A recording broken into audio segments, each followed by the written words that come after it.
अस्सलामुअलैकुम स्टूडेंट्स। आज हम लोग फ़िज़िक्स टेंथ में चैप्टर नंबर 11 टॉपिक करने लगे हैं लॉन्गिट्यूडनल नेचर ऑफ साउंड। तो मतलब कि वेव्स जो हैं बाय नेचर लॉन्गिट्यूडनल वेव्स होती हैं। आपको लॉन्गिट्यूडनल वेव्स की डेफिनेशन याद है, जिसके अंदर हमने कहा था कि particle of medium move along the direction of propagation of waves.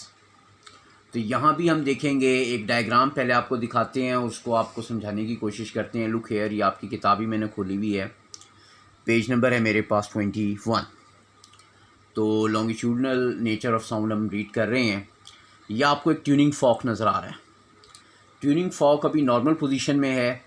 Centre में आपको नज़र आ रहा है ओ है, लेफ़्ट साइड पर ए है, राइट साइड पर बी है। जब हम ट्यूनिंग फॉक को रबर पैड पर ज़ोर से मारेंगे तो इसके प्रॉन्ग्स फॉरवर्ड और बैकवर्ड मूव करेंगे।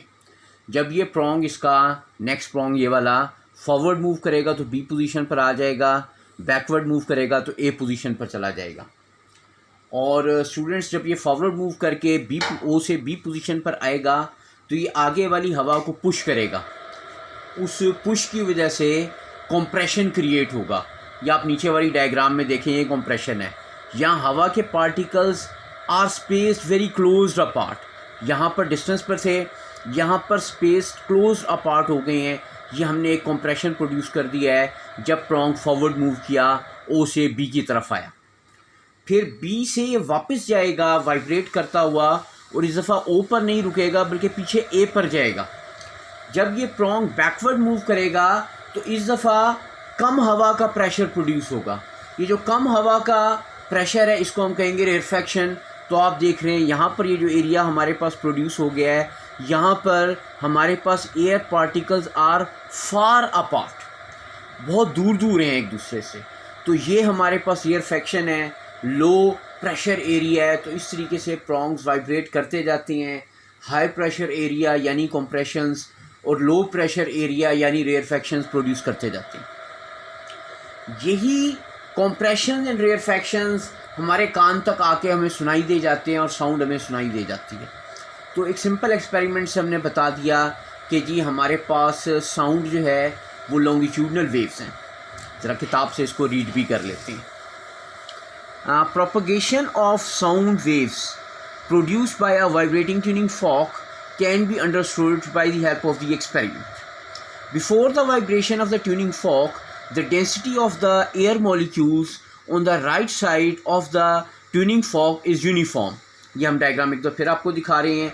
हवा के पार्टिकल्स की डेंसिटी जो है वो यूनिफॉर्म आपको नज़र आ रही है।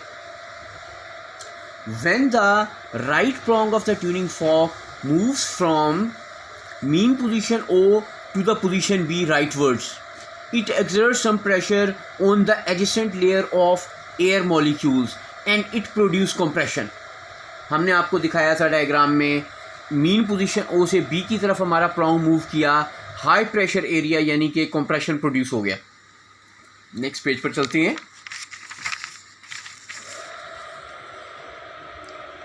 This compression air layer in turn produce compression in the next layer and so on so.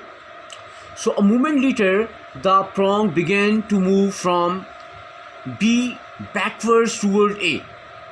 Now the pressure in the adjacent layers decreases and a rarefaction is produced। जब हमने देख लिया, अब B से वापस A की तरफ जब हम जा रहे हैं, लो प्रेशर एरिया यानी कि rarefaction प्रोड्यूस हो रहा।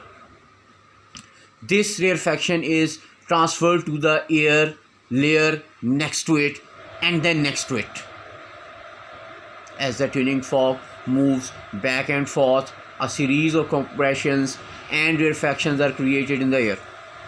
In this way, sound waves propagate through the air। So ये हमने देख लिया, compressions और rarefaction की फॉर्म में हमारे पास sound travel करता है।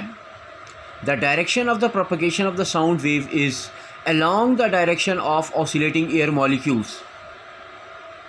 This shows the longitudinal nature of sound waves. फिर हमने तय कर लिया कि डायरेक्शन ऑफ एयर मॉलिक्यूल्स और डायरेक्शन ऑफ साउंड वेव्स दोनों एक ही डायरेक्शन में है, so we can say it is longitudinal wave. Distance between the two compressions and rarefactions is called the wavelength of the sound waves. ये भी आपने wavelength की definition पिछले चैप्टर में सीखी हुई है. सो स्टूडेंट्स, ये हमारा आज का छोटा सा टॉपिक था. प्रूव करें longitudinal nature of sound waves. Long question है, डायग्राम्स आपने तीनों बनानी है, ट्यूनिंग फॉक वाली जो मैंने आपको दिखाई थी, और पूरा टॉपिक लिखना है. That is all from today's lecture. खुदा हाफिज़.